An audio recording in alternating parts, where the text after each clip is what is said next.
કે ભગવાધારીઓ કે સંઘીઓ કે ચટ્ટીદારીઓ કોઈ આ દેશ માટે નથી લડ્યું, એટલે એમને આ દેશની આઝાદીનો ઇતિહાસ નથી ખબર.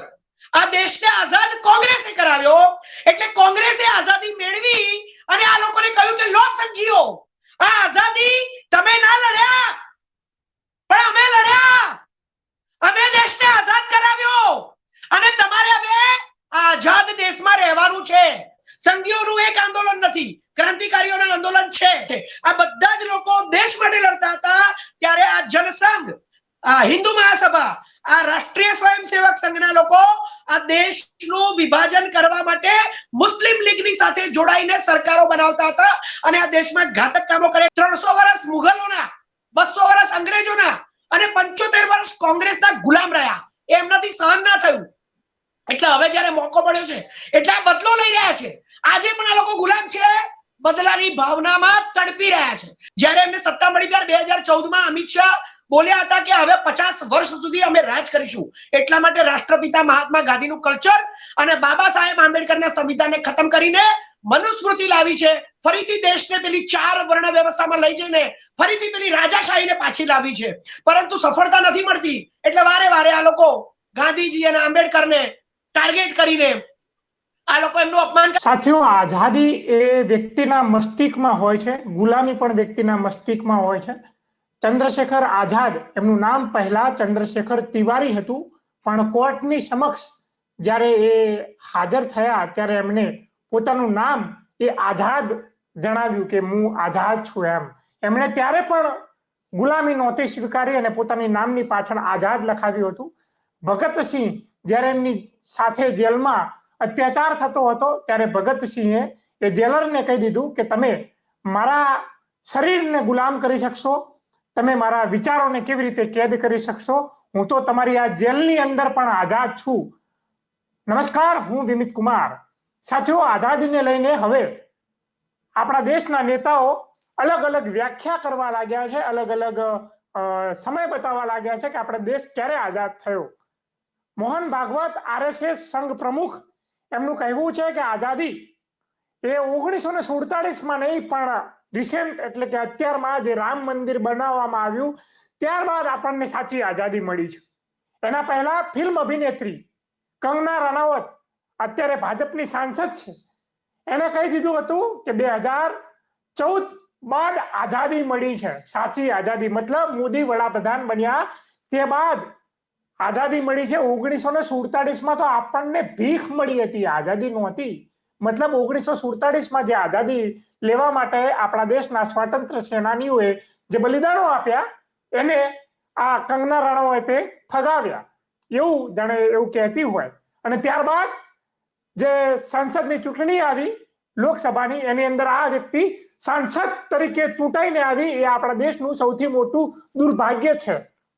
અને એ પહેલા રુચિ પાઠક નામની બીજેપીની પ્રવક્તા હતી, નવોદિતા પ્રવક્તા, યંગ પ્રવક્તા, એને પ્રોજેક્ટ કરવાનો પ્રયાસ થયો. એને કહ્યું એક ઇન્ટરવ્યુની અંદર કે 1947માં જે આઝાદી મળી એ પૂરી આઝાદી નહોતી, એ તો 99 સાલ એટલે કે 99 વર્ષ ભાડા પટ્ટા ઉપર મળી હતી. વિચારો, આ ભગવાધારીઓ જે ભગવા સાથે સંકળાયેલા છે, જે હિન્દુત્વના મુદ્દાઓ સાથે સંકળાયેલા છે, જે બીજેપી અને RSS સાથે સંકળાયેલા છે, એને 1947માં જે આઝાદી મળી એ આઝાદી નથી માનતા અને ત્યારબાદ અલગ અલગ સમયગાળા મુજબ એ પોતાને આઝાદીની વ્યાખ્યા આપે છે અને ત્યારબાદ એ આઝાદી મળી છે. આઝાદી સમયે એમની કોઈ ભૂમિકા હતી કે કેમ એ વિશે આપણે ચર્ચા કરવાની છે. અને શા માટે એ 1947માં જે આપણો દેશ આઝાદ થયો એને આઝાદ નથી માનતા અને ત્યારબાદ 2014માં રામ મંદિર બન્યું ત્યારે અલગ અલગ રીતે આઝાદ માને છે. સાંભળીએ એ બાબતે ચર્ચા કરવા માટે આપણી સાથે કોંગ્રેસના પ્રવક્તા સાગરભાઈ શાહ જોડાયા છે. સાગરભાઈ શાહ, ક્રાંતિ માર્ગે આપનું હાર્દિક સ્વાગત છે. મોહન ભાગવતે જે નિવેદન આપ્યું છે એ બાબતે તમારું શું કહેવું છે, અમને જરા જણાવશો. બહુ જ હાસ્યાસ્પદ, એની સાથે સાથે ચાઇલ્ડિશ, એની સાથે સાથે શર્મનાક સ્ટેટમેન્ટ આ ભારતીય જનતા પાર્ટી, રાષ્ટ્રીય સ્વયંસેવક સંઘ, એની સાથે જોડાયેલી સંસ્થાઓ, એના નેતાઓ, કેબિનેટ મંત્રીઓ, સંત્રીઓ આ બધા એક પછી એક આપી રહ્યા છે. એમનું કહેવું આમ જોવા જઈએ તો એક રીતે સાચું છે. કેવી રીતે? હું તમને કહું કે દેશને આઝાદી ભીખમાં નથી મળી. દેશને આઝાદી 2014 માં નથી મળી. દેશને આઝાદી 22 જાન્યુઆરી 2024 માં રામ મંદિરના નિર્માણ વખતે નથી મળી. 1947 માં આ દેશને સંપૂર્ણ આઝાદી અપાવી છે કોંગ્રેસે.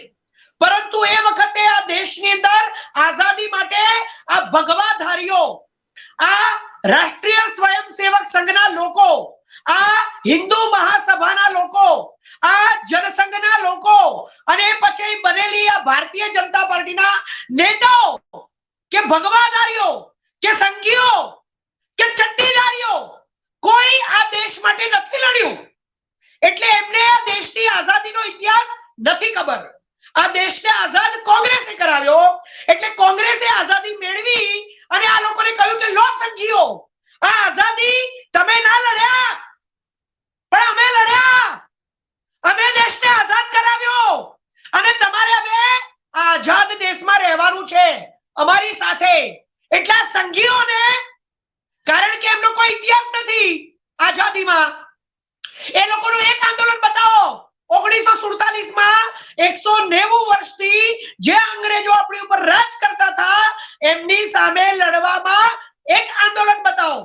ક્વિટ ઇન્ડિયા હોય, બારડોલી સત્યાગ્રહ હોય, નમક સત્યાગ્રહ હોય, નોન કોઓપરેશન હોય, વિદેશી વસ્તુઓની હોળી હોય, તમે જુઓ સંપૂર્ણ સ્વરાજ હોય, એક એક આંદોલનને કચડી નાખવા માટે આમના સાવરકર થી લઈ અને રાષ્ટ્રીય સ્વયંસેવક સંઘના તમામ માણસો એમાં જોડાયેલા હતા. એ લોકોએ મુસ્લિમ લીગ સાથે સરકારો બનાવી હતી અને આ દેશનું વિભાજન કરવાના બીજ સાવરકરે 1936 ની અંદર જ રોપી દીધા હતા. મુસ્લિમ લીગને એવું કહીને કે જો તમે આ દેશમાં રહેવા માંગતા હોય, તમે આ દેશના સર્વે સર્વા બનવા માંગતા હોય તો તમે નહીં બની શકો. જો તમે આ દેશના વિભાજન માટે તૈયાર થશો તો તમને એક અલગ દેશ મળશે અને તમે એ અલગ દેશ માટેના સર્વે સર્વા બની શકશો. એટલે આ લોકો હંમેશા ધ્વંસાત્મક, હિંસાત્મક, વિભાજનકારી દેશ માટે લડ્યા જ નથી. એમણે દેશને આઝાદી અપાવી જ નથી. કોંગ્રેસે દેશને આઝાદી અપાવી અને પછી કોંગ્રેસ દ્વારા બનેલા આઝાદ ભારતમાં રહેતા લોકોને હંમેશા એવું લાગે કે અમને તો આઝાદી ભીખમાં મળી છે, કારણ કે લોકો લડ્યા જ નથી. આઝાદી કોંગ્રેસે અપાવી એટલે કોંગ્રેસે દેશને આઝાદ કરીને આ લોકોને ભીખમાં કહ્યું કે રહો હવે આ દેશમાં, તમે લડ્યા તો નહીં, અમે તમને કાઢી નહીં મૂકીએ, અમે તમને રાખીશું, અમે તમારા જેવા નથી. એટલે આ લોકો વારે વારે કે છે, પેલી કંગના રનૌત હોય કે એમના પ્રવક્તાઓ હોય કે પછી આ ભાગવત હોય, આ બધા એવું કે છે કે દેશને આઝાદી 2014 માં મળી, રામ મંદિર બન્યું ત્યારે મળી, પણ આ લોકો આઝાદી માટે લડ્યા નથી. એટલે એમને મળેલી આઝાદી એમને ભીખમાં લાગે છે. આ એકચ્યુઅલી વાત છે, તમે સમજો આને. જી સાગરભાઈ, આઝાદી કોંગ્રેસે અપાવી કે આ દેશના લોકોએ અપાવી? કારણ કે ભગતસિંહ, રાજગુરુ, સુખદેવ જેવા ક્રાંતિકારીઓ હતા એ કોંગ્રેસ સાથે જોડાયેલા ન હતા. આ બધા ક્રાંતિકારીઓની સાથે છેક 1857 થી દેશના અનેક રાજા રજવાડાઓથી માંડીને મંગલ પાંડે જેવા ક્રાંતિકારીથી માંડીને તમે કહ્યું એવા શહીદ ભગતસિંહ હોય, રાજ્યગુરુ હોય, સુખદેવ હોય, અશફાકુલ્લા ખાન હોય, ખુદીરામ બોઝ હોય, સુભાષચંદ્ર બોઝ હોય, જવાહરલાલ નહેરુ હોય, રાષ્ટ્રપિતા મહાત્મા ગાંધી હોય, આંબેડકર સાહેબ હોય, સરદાર વલ્લભભાઈ પટેલ હોય, એવા અનેક ક્રાંતિકારી નેતાઓની સાથે સાથે કોંગ્રેસના નેતાઓએ બધાએ દેશને એક કરીને દેશની સાથે લડીને વિરોધ નહોતો કર્યો. બધાએ ક્રાંતિકારી નેતાઓ પણ દેશને આઝાદી માટે જ લડતા હતા. એમણે કોંગ્રેસનો વિરોધ ક્યારેય નહોતો કર્યો. એમણે કહ્યું કે અમારો રસ્તો એ ટીટ ફોર ટેટ છે, બસ એટલો જ એમનામાં ફરક હતો. પરંતુ એમનો ઉદ્દેશ્ય પણ અંગ્રેજોને અહીંથી કાઢવાનો હતો. પરંતુ માત્ર સંઘીઓનું એક આંદોલન નથી, ક્રાંતિકારીઓના આંદોલન છે. સુભાષચંદ્ર બોઝની આઝાદી ફૌજની રચના છે, બાબા સાહેબ આંબેડકરનું સંવિધાન છે, સરદાર વલ્લભભાઈ પટેલે રજવાડાઓને એક કર્યા, જવાહરલાલ નહેરુ 10 વર્ષ સુધી આ દેશ માટે જેલમાં રહ્યા અને રાષ્ટ્રપિતા મહાત્મા ગાંધીજીના આંદોલનો આખા વિશ્વમાં જાણીતા છે. આ બધા જ લોકો દેશ માટે લડતા હતા.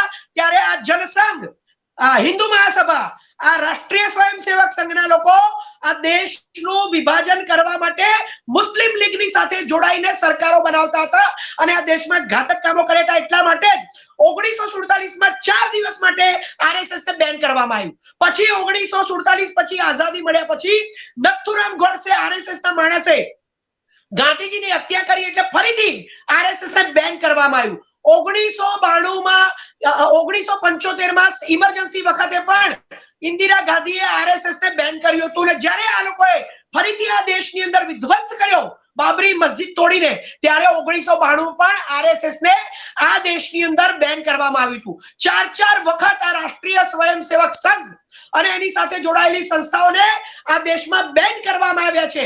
હજી આ લોકો ભૂલી નથી શક્યા કે અમને આ કોંગ્રેસે બેન કર્યા હતા, એટલે આ લોકો બદલો લેવાની ભાવનામાંથી બહાર નથી આવતા. 75 વર્ષ પછી આજે જ્યારે એમને મોકો મળ્યો છે દેશની સેવા કરવાનો, ત્યારે 1947 થી લઈને 1992 સુધીમાં આ કોંગ્રેસે આ બધા દેશના ક્રાંતિકારી નેતાઓની સાથે જે દેશ માટે લડ્યા એ બધાએ ભેગા થઈને આ રાષ્ટ્રીય સ્વયંસેવક સંઘને એમની જે ગતિવિધિઓ હતી દેશને તોડી પાડવાની, દેશમાં એક એવું આંદોલન ઊભું કરવાનું કે આ દેશને હિન્દુ રાષ્ટ્ર બનાવી દેવાય, આ લોકોએ રાષ્ટ્રધ્વજનો 50 વર્ષ સુધી સ્વીકાર નથી કર્યો. એટલે આ બધામાં એમને હાર મળી, એમને જીત ના મળી. 75 વર્ષ સુધી એમને કોંગ્રેસે આપેલી આઝાદી ભીખમાં મળી અને 75 વર્ષ સુધી આ લોકો આ દેશની અંદર જેમ 300 વર્ષ મુઘલોના, 200 વર્ષ અંગ્રેજોના અને 75 વર્ષ કોંગ્રેસના ગુલામ રહ્યા. એમનાથી સહન ના થયું. એટલે હવે જ્યારે મોકો મળ્યો છે એટલે આ બદલો લઈ રહ્યા છે. આજે પણ આ લોકો ગુલામ છે, બદલાની ભાવનામાં તડપી રહ્યા છે. એ બદલો લેવા માટે આજે કોંગ્રેસના વિરુદ્ધમાં, રાષ્ટ્રપિતા મહાત્મા ગાંધીના વિરુદ્ધમાં, બાબા સાહેબ આંબેડકરના વિરુદ્ધમાં બોલી રહ્યા છે. આજે મોહન ભાગવતે જે નિવેદન આપ્યું છે કે આઝાદી એ રામ મંદિરનું ઉદ્ઘાટન થયું ત્યારબાદ મળી છે, મતલબ 1947 થી લઈને રામ મંદિર બન્યું ત્યાં સુધી આ મોહન ભાગવત અને એનો આરએસએસ અને બીજેપી એ પોતાને શું ગુલામ માનતી હતી? શું લાગે છે તમને? બિલકુલ, મેં કહ્યું એમ કે આ લોકો મુગલો વખતે ગુલામ રહ્યા, આ લોકો અંગ્રેજો વખતે ગુલામ રહ્યા. આઝાદી એમને પોતાની રીતે લેવી હતી પણ કોંગ્રેસે એમને સફળ ના થવા દીધા અને ગાંધીજીથી માંડીને બધા નેતાઓની જે વાત કરી એ બધાએ ભેગા થઈને દેશને આઝાદી અપાવી અને પછી કશું ના ચાલ્યું એટલે ગાંધીજીની હત્યા પણ કરી નાખી. પરંતુ એ હત્યા કર્યા પછી પણ આજે 75 વર્ષે પણ ગાંધી વિચારને આ લોકો મારી નથી શક્યા અને એટલા માટે જ આજે પણ એ લોકો 75 વર્ષથી પોતાને ગુલામ જ સમજે છે. એટલે જ્યારે જે મોકો મળ્યો છે ત્યારે ઘડી ઘડી કહી રહ્યા છે કે આઝાદી 2014 માં મળી, આઝાદી રામ મંદિર બન્યું ત્યારે મળી, આંબેડકર આંબેડકર આંબેડકર આંબેડકર બોલવું ફેશન થઈ ગઈ છે. રાષ્ટ્રપિતા મહાત્મા ગાંધીના કલ્ચરને ખતમ કરી રહ્યા છે. આ લોકો ક્યારેય આ કોંગ્રેસની ગુલામી હોય, મુઘલોની ગુલામી હોય કે અંગ્રેજોની ગુલામી હોય, કોઈની પણ ગુલામીમાંથી આજે પણ સત્તા મળ્યા પછી મુક્ત નથી થયા. જ્યારે એમને સત્તા મળી ત્યારે 2014 માં અમિત શાહ બોલ્યા હતા કે હવે 50 વર્ષ સુધી અમે રાજ કરીશું. એટલા માટે રાષ્ટ્રપિતા મહાત્મા ગાંધીનું કલ્ચર અને બાબા સાહેબ આંબેડકરના સંવિધાનને ખતમ કરીને મનુસ્મૃતિ લાવી છે. ફરીથી દેશને પેલી 4 વર્ણ વ્યવસ્થામાં લઈ જઈને ફરીથી પેલી રાજાશાહીને પાછી લાવી છે, પરંતુ સફળતા નથી મળતી. એટલે વારે વારે આ લોકો ગાંધીજી અને આંબેડકરને ટાર્ગેટ કરીને આ લોકો એમનું અપમાન કરે છે. બીજી એક મહત્વની વાત કહી દઉં, ઇન્દિરા ગાંધીએ જ્યારે ઇમરજન્સી લાદીને ત્યારે એ વખતના સરસંચાલક આરએસએસ ના વડા ઇન્દિરા ગાંધી પાસે ગયા હતા અને ઇન્દિરા ગાંધીને કહ્યું હતું કે અમે તમને સપોર્ટ કરવા માંગીએ છીએ. ઇમરજન્સીને આ લોકોએ ઇમરજન્સી વખતે ઇન્દિરા ગાંધીને સપોર્ટ કરવાની વાત કરી હતી અને આજે એને કાળા દિવસ તરીકે ઉજવવાની વાત કરે છે. સમજો કે આ લોકોને જ્યારે ફાયદો થતો હોય તો માફી માંગી લે. અંગ્રેજોમાં માફી માંગી હતી, એક વાર નહીં 6 વાર નહીં, એવું સાંભળ્યું છે કે 14 વખત માફી માંગી હતી. આ લોકો અંગ્રેજોના માફીવીર, એમનું પેન્શન ખાનારા, એમના બુકબીર, એમની નોકરી કરનારા, ગાંધીજીની હત્યા કરનારા, આંબેડકરનું અપમાન કરનારા, બાબરી મસ્જિદ ગિરાવનારા અને પછી ગુજરાતની અંદર લઈને મણિપુરથી લઈને આખા ભારતની અંદર જ્યાં જ્યાં ચૂંટણીઓ હોય ત્યાં દંગા કરાવનારા અને મંદિરોની નીચે મસ્જિદ શોધનારા લોકો આજે બૂમો પાડી રહ્યા છે. આ રાષ્ટ્રદ્રોહ છે. આ લોકોને જેલમાં નાખી દેવા જોઈએ. રાહુલ ગાંધીએ કહ્યું કે બીજો કોઈ દેશ હોત ને તો આવું બોલવા ઉપર એ દેશના લોકોએ એ વ્યક્તિની ધરપકડ કરી અને એમને જેલમાં નાખી દીધા હોત. આ રાહુલ ગાંધી, રાષ્ટ્રપિતા મહાત્મા ગાંધી, આંબેડકર, જવાહરલાલ નહેરુ, સુભાષચંદ્ર બોઝ, પછી આજે રાહુલ ગાંધી, કોઈ લડે કે ના લડે, કોઈ બોલે કે ના બોલે, આખી કોંગ્રેસ એમની સાથે હોય કે ના હોય, રાહુલ ગાંધી રાષ્ટ્રપિતા મહાત્મા ગાંધીની જેમ લડી રહ્યા છે ને, એટલે ગાંધીજીનું કલ્ચર ખતમ કરવું છે, આંબેડકરનું ખતમ કરવું છે, અને રાહુલ ગાંધીને ચૂપ કરવા છે. સિમ્પલ. પણ રાહુલ ગાંધી ચૂપ થતા નથી, એટલે રાહુલ ગાંધી છડે ચોક બોલ્યા કે આ લોકો આજે પણ બદલાની ભાવનાની ગુલામીમાંથી મુક્ત નથી થયા. આજે પણ આ દેશની અંદર વિભાજનકારી સ્ટેટમેન્ટ્સ આપે છે રોજે રોજ કે આઝાદી અહીંયા મળી, આઝાદી ત્યારે મળી, આઝાદી 2014 મળી. પરંતુ આવા લોકોને, આવા દેશદ્રોહીઓને જેલમાં નાખી દેવા જોઈએ એવું રાહુલ ગાંધીએ છડે ચોક કહ્યું છે. રાહુલ ગાંધી આજના રાષ્ટ્રપિતા મહાત્મા ગાંધીની જેમ કામ કરી રહ્યા છે. દેશને આ લોકોની જી સાગરભાઈ, તમે રાહુલ ગાંધીને મહાત્મા ગાંધી સાથે સરખાવવાની કોશિશ કરી રહ્યા છો. શું કહ્યું? તમે મારું શબ્દ સાંભળો. રાષ્ટ્રપિતા મહાત્મા ગાંધીની જેમ રાહુલ ગાંધી લડી રહ્યા છે. મેં સરખામણી નથી કરી. એમની જેમ એ રસ્તા ઉપર ચાલીને આપણે આંદોલન કરીએ તો શું કહીએ છીએ? રાષ્ટ્રપિતા મહાત્મા ગાંધીના રસ્તે ચાલીને અમે આંદોલન કરીશું. તો રાષ્ટ્રપિતા મહાત્મા ગાંધીના રસ્તે ચાલીને, અહિંસક આંદોલનો કરીને, ભારત જોડો યાત્રા કરીને, દેશના લોકોને જોડીને, ભારત જોડો ન્યાય યાત્રા કરીને દેશના લોકોને ન્યાય અપાવવા માટે રાહુલ ગાંધી રાષ્ટ્રપિતા મહાત્મા ગાંધીની જેમ એમના રસ્તે ચાલીને આ દેશની અંદર આજે આ આરએસએસ ના એ જ લોકોની સામે લડી રહ્યા છે, જે આરએસએસ ના લોકો 1947 રાષ્ટ્રપિતા મહાત્મા ગાંધીના આંદોલનોને કચડવા માટે અંગ્રેજોને વાયદો કરતા હતા, એમને લખીને લેખિતમાં આપતા હતા. સાગરભાઈ, તમારા કોંગ્રેસના મુખ્ય પ્રવક્તા પવન ખેરાએ એવું કહ્યું છે કે આ જે મોહન ભાગવત છે એ માનસિક રીતે બીમાર છે, એમને ઈલાજની જરૂર છે. આવા શબ્દોને તમે કઈ રીતે યોગ્ય ગણો? માણસ આ દેશના નેતાઓની આઝાદીને જો અપમાનિત કરતા હોય, રાષ્ટ્રપિતા મહાત્મા ગાંધી હોય, બાબા સાહેબ આંબેડકર હોય, જવાહરલાલ નહેરુ હોય, સરદાર વલ્લભભાઈ પટેલ, જેમનું પુતળું એમણે પોતે બનાવ્યું છે, જો એવું કે છે કે આઝાદી નથી મળી 1947 તો મને જવાબ આપો કે સરદાર વલ્લભભાઈ પટેલનું પુતળું બનાવનારા તમે લોકો સરદાર વલ્લભભાઈ પટેલનું અપમાન કરી રહ્યા છો. તમે આ ક્રાંતિકારી નેતાઓ શહીદ ભગતસિંહનું અપમાન કરી રહ્યા છો. જો આઝાદી 1947 નથી મળી, 2014 મળી છે, જો 22 જાન્યુઆરી 2024 મળી છે, તો તમે સીધું સરદાર વલ્લભભાઈ પટેલનું અપમાન કરી રહ્યા છો. કારણ કે સરદાર વલ્લભભાઈ પટેલ એ કોંગ્રેસના નેતા હતા, છે અને રહેશે. અને એ નેતાએ જ તમારા આરએસએસ ઉપર 4 વખત 1947 4 દિવસ માટે અને ગાંધીજીની હત્યા પછી બેન મૂક્યો છે. અને આજ આરએસએસ ઉપર ઇમરજન્સી વખતે પણ બેન લાગ્યો છે. તો તમે કહો કે તમે પોતે સરદાર વલ્લભભાઈ પટેલનું પુતળું બનાવીને એમનું અપમાન કરી રહ્યા છો. એ આઝાદીના લડવૈયા નથી, એમણે આઝાદી માટે કંઈ નથી કર્યું. એટલે આવા લોકોને માનસિક બીમાર જ કહેવાય. પવન ખેડા શું નહીં, કોંગ્રેસના એક નેતા અને એક નાનામાં નાનો કાર્યકર્તા કહેશે કે આ માનસિક બીમાર લોકો 1947 પણ ગુલામ હતા, 75 વર્ષ પછી આજે પણ ગુલામ જ છે, બદલો લેવાની ભાવનાથી ગુલામ છે. સાથીઓ, આ હતા આપણી સાથે સાગરભાઈ શાહ, અને તમને આ મોહન ભાગવતના બફાટ મારતા આઝાદીને લઈને જે નિવેદન આપ્યું છે કે આઝાદી રામ મંદિર બન્યું ત્યારે મળી છે, 1947 આઝાદીને એમને સાવ એમ વાહિયાત બતાવવાનો પ્રયાસ કર્યો હોય એવી રીતે એમને વાત કરી છે. એ બાબતે તમારું શું કહેવું છે અમને કોમેન્ટમાં જણાવતા જશો, અને બાકી જોતા રહેજો ક્રાંતિમાર્ગ ઇન્કલાબ જિંદાબાદ.